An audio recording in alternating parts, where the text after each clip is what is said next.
तर या ठिकाणी आपण क्वेश्चन नंबर 40 या ठिकाणी सॉल्व करणार आहे. तर क्वेश्चन नंबर 40 आहे, two bodies A and B have their moments of inertia I and 2i. Moment of inertia दिलेलं आहे आय पहिल्याचं आणि दुसऱ्याचं 2i respectively. About their axes of rotation. If their kinetic energy of rotation are equal. Kinetic energy जे आहे रोटेशनचं ते कसे आहे तर इक्वल. देअर अँग्युलर मोमेंटा ब्रॅकेटमध्ये दिलेलं आहे of body A to that of body B will be in the ratio.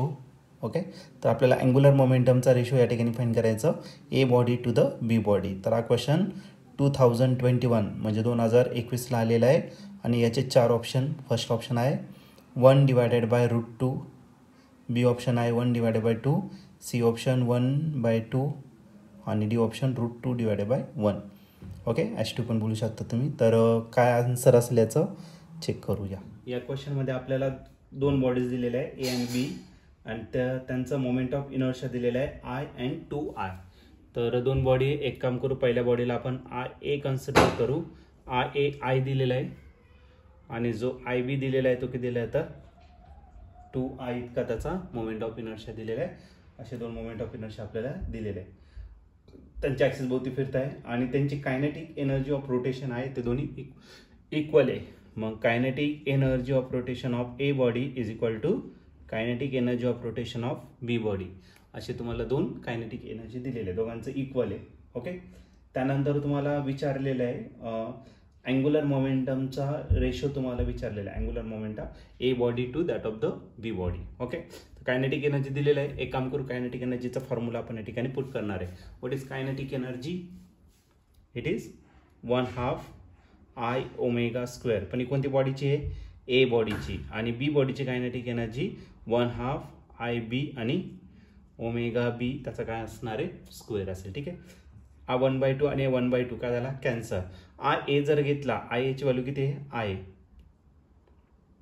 Okay, omega. एक काम करू, कारण की आपल्याला अँग्युलर मोमेंटमचा रेशो फाइंड करायचा आहे. आता पुढच्या केसमध्ये ये ॲज इट इज लिहा IA इंटू ओमेगा ए त्याचा स्क्वेअर. याला मल्टिप्लाय करायचं मोमेंट ऑफ इनर्शियाने आणि याला डिवायडेड पण काय करायचं मोमेंट ऑफ इनर्शिया.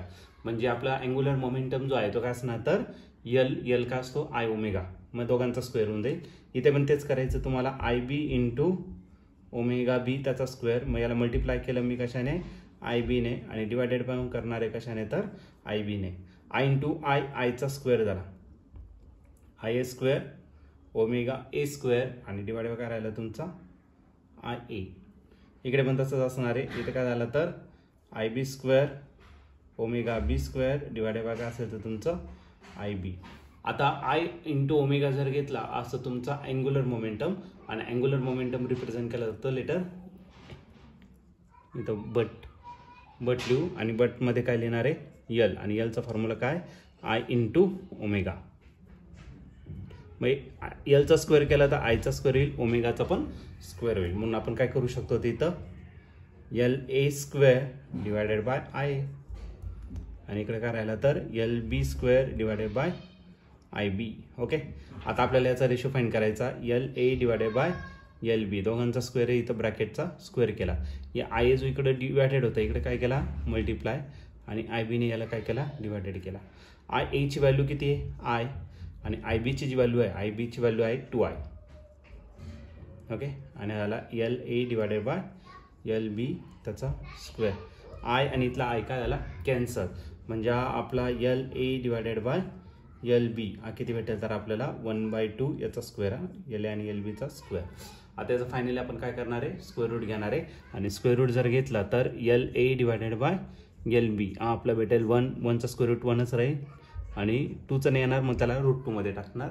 मग आपला जो रेशो आहे मोमेंटमचा रेशो तो 1/√2. जर तुम्ही ऑप्शन जर चेक केले तर ऑप्शन नंबर आपला AI या ठिकाणी परफेक्टली मॅच होतोय. मग ऑप्शन ए आपलं करेक्ट आन्सर असेल.